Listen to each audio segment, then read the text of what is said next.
సరే నేను గంభీరంగా మౌనంగా చూస్తున్నా. నేను కొడితే వట్టి కొట్టు నాకు అలవాటు లేదు కదా.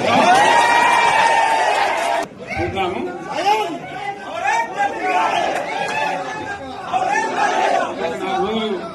కానీ అన్నట్టుగా నేను చూస్తా ఉన్నా. కానీ మనోళ్ళందరూ కూడా ప్రతిపాదిస్తుంది ఏంటంటే, ఒక సంవత్సరం జరిగిపోయింది, సంగమేశ్వర ఆన్నే పన్నది, బసవేశ్వర ఆన్నే పన్నది, పాలమూరు ఉత్పత్తుల పథకం ఆన్నే పన్నది, కాళేశ్వరం అట్లా ఎండబెడుతున్నారు, ఇవన్నీ అన్యాయాలున్నాయి. కాబట్టి ఫిబ్రవరి నెలాఖరులో ఒక పెద్ద బహిరంగ సభ పెట్టాలి, ఇక్కడ కథ చూడాలి అని జరుగుతూ ఉంది. కాబట్టి మీరు కూడా పెద్ద ఎత్తున దయచేసి ఆ సభకు కదిలి రావాలి, కదా దూరమే ఉండదు.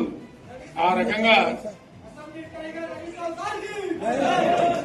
తెలంగాణ శక్తి ఏందో మరొకసారి చూపించి వీళ్ళ మెడలు వంచి ఇప్పుడు సాధించాలి. భవిష్యత్ కోసం కూడా కొట్టాడకు మనం సిద్ధంగా ఉండాలని తెలియజేసుకుంటూ